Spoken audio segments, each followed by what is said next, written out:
Hi, everybody. Welcome, welcome, welcome to the dungeon. My name is Robin, and today is Flameworking 102.41 Royal Delights. I love working with a lot of dots sometimes, and when I'm really in the zone, I like to make these Royal Delight beads. It's just a very ornate, masked dotted bead, and today I'm going to use two colors. I said I wasn't going to work with double helix for a while, but I am. I lied. Because I wanted to use a new color that I've been waiting for, the iris, and it's a reduction color. So I kind of wanted to make this a reduction bead. At the end, the colors were so difficult to photograph that I had to kind of photograph them in a low light situation. So they're a little dark, but at least you can see the reduction. And with that said, let's get right into it. As always, I hope you're all doing safe and well out there. Thanks so much for joining me, and I'll see you next time in the dungeon. All right, I'm going to start this bead out a little differently this time. Instead of wrapping a whole bunch of glass on my mandrel, I'm going to get a big gather of clear hot. And I am using a 7mm rod here. So I'm just gathering it up, getting ready for my first wrap. And it's not a big amount, just as big as as big as you feel like, I guess. And I'm going to stick it to the side of the mandrel and gently wrap it around the mandrel. And it gives you a very even starter bead, and it's really nice and fast, much quicker than wrapping. And then I'm going to take this bead, let it cool down for a second, and very gently roll it on my graphite pad. I'm rolling it out a little bit longer, just to set my length, and then I'll work on my edges here. And then I'm going to gather clear and add one more large gather of glass on here. So I'm gathering it up a little bit more this time. I want this to be a little bit bigger. And again, as I'm heating up my ball of glass, I'm keeping everything cool in the back of the flame. And as I touch it from the side and wrap it, the glass bead is a little higher than my glass rod. And again, you get a nice big gather of glass quicker than you could with just wrapping. And the reason why I'm doing this is because the clear glass is much stiffer than the white. So I'm going to do a white overlay on this bead. This is perfect because if you are working on a solid white bead, it might be very difficult to work on because of how soft it is. So having a clear core is really going to be helpful for this pattern. And you can see the edges here. I'm wrapping a little bit more on that edge. I have an overhang of glass on both sides, and we're going to fix that in a second here. But first, I want to just kind of melt in smoothly the white glass on the side. And then I'm going to go in with my graphite paddle and just pull the lip of that edge in a little bit, not all the way, just a little bit. So now we're getting a little closer to the mandrel there. And now we're going to do that to the other side. I'm just going to heat that up, and it is a little sloppy here, but that's okay. It doesn't have to be perfect. All right, let's go ahead and pull this with our tungsten pick into the mandrel as close as we can get. And I'm not overheating the white. I don't want it to turn clear. It's very, very soft, so it should be easy for you to kind of pull all of that glass into the center and get it very close to the mandrel. And you could do that a little bit more if you want to. You'll notice a little clear at the end pictures on my bead, but it's a great way to overlay your clear with a color. So again, I'm just heating the edge and pulling that in until I have all the white as close as I can get to the mandrel. Now I'll give it a good heat on the side. And now that we have all the white coating the clear, you just want to give it a nice heat and round it out.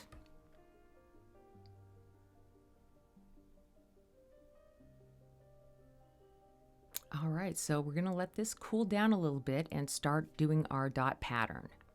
And I'm gonna use two colors today. I'm using two double helix colors. I know I wasn't gonna use them, but I have this new one here called Iris. And I'm going to apply it in a dot pattern, starting with 4 dots up. And the first dot is right in the center, or as close as I can get to the center.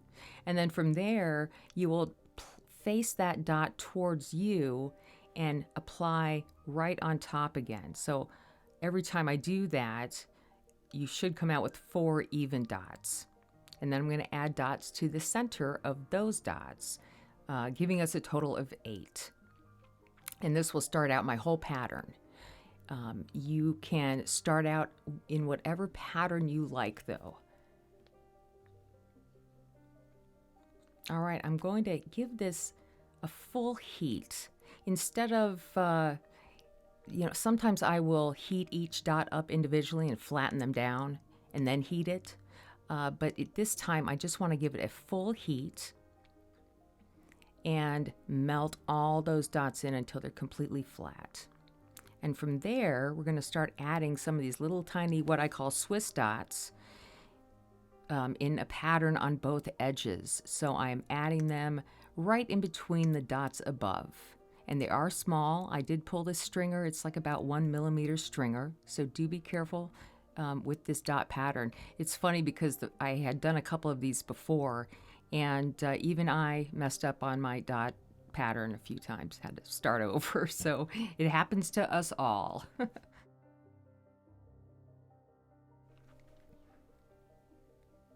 Okay, we're just going to finish up on this other side here. Mine are never perfect, and I guess that's something I've had to kind of deal with and get over with over the years. But I'm going to go ahead and heat my sides in, just like I did the center bit, and get everything nice and smooth again. And this is what we'll have at this point. Now from here, you can really go anywhere you want. I'm going to go ahead and get back to my white and add a dot of white on top of each one of these dots of iris. And I'm trying to get them pretty big. I want a nice thin ring of color around these dots when I'm done. So I'm just doing my best to add the same amount on each dot. And here, anytime you're heating things down like this, you want to heat them as evenly as possible. And so it's just a matter of keeping the glass moving. Don't pull it too close to the cones at the tip of your flame, and time and patience. And here we have those. Let them, set up a little bit. Make sure your white is nice and stiff again.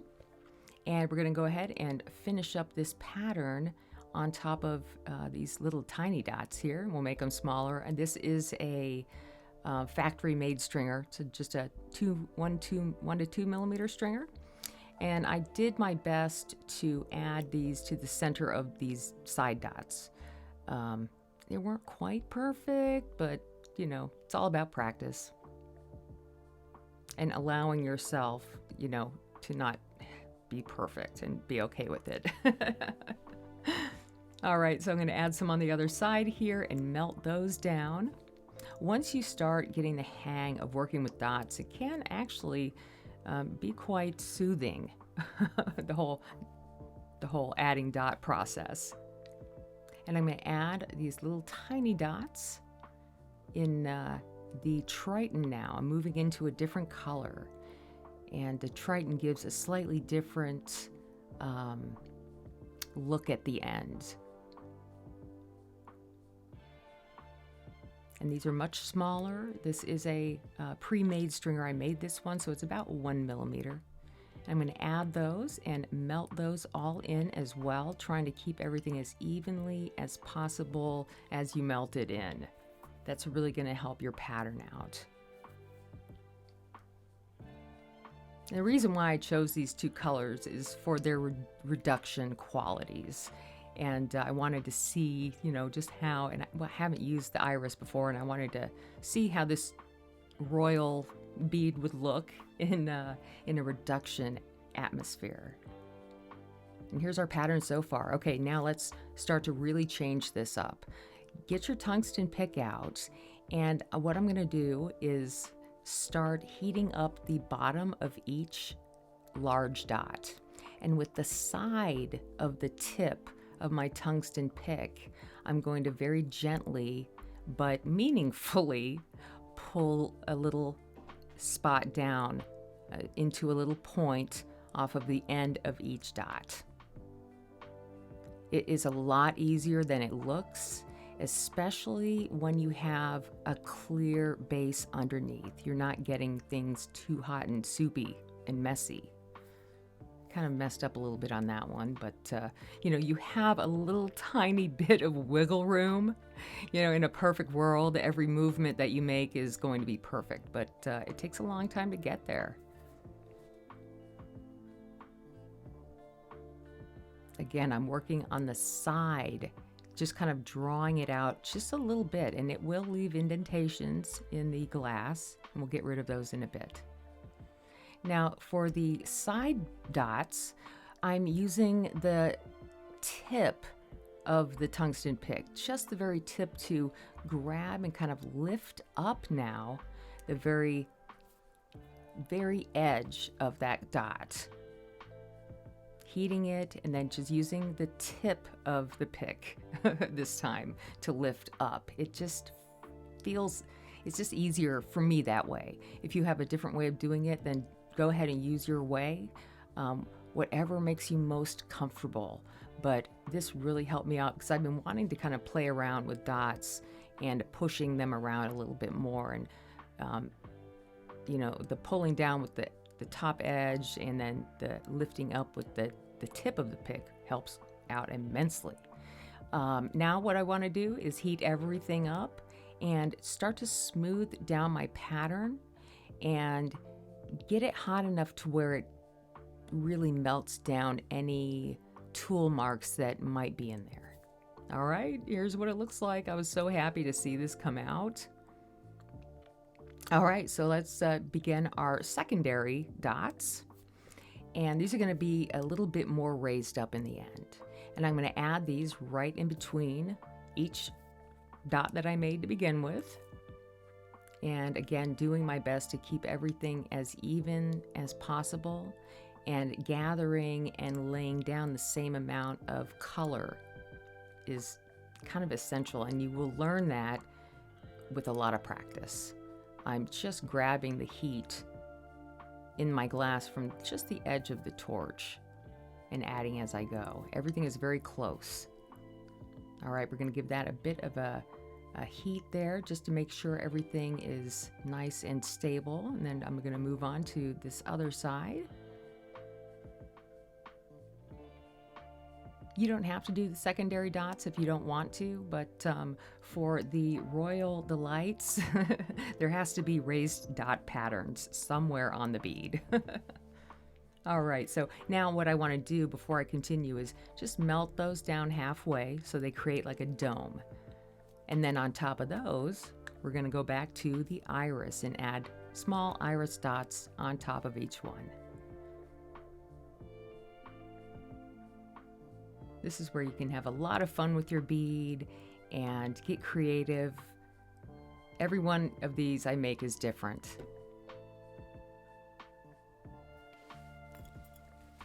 All right, again, just getting the smallest amount of glass hot every time and adding even a smaller dot on those white dots. Give that a good heat so nothing pops off when we do the other side. And we are just about done here with these dots. I'm just going to heat this up. And, things always get weird down here in the dungeon sometimes. And I thought I was done here. And, I always think I'm done. But, so I went ahead and thought, oh, this looks great. I'm going to reduce it. And I love the way the pattern looks. So I went ahead and started my reduction process and everything. And as I was reducing, I kept looking at it and going, why doesn't it look like I want it to? And I realized that I am missing a bit of my pattern. So real quick, I decided to finish that up and follow through with my final design that I had in my head. And I'm going to add these little tiny dots of the Triton to just the tip of each one of those little, I don't know, what is that, rickrack pattern or something. And that's it. That'll be it, I promise. All right, now here at the end, I love the way it looks. That looks good to me. And I'm just going to heat those up about halfway, like always. You never want those little dots to pop off afterwards, so make sure you melt them in nice and good. And here it is. I kind of like it the way it is, but I made this to reduce. So I went ahead and went back to the reduction process. You will notice that when this reduces, it also fumes the white, kind of a beige color. Anyway, I do hope you enjoy this one. Let me know what you think, and I hope to see you next time in the dungeon.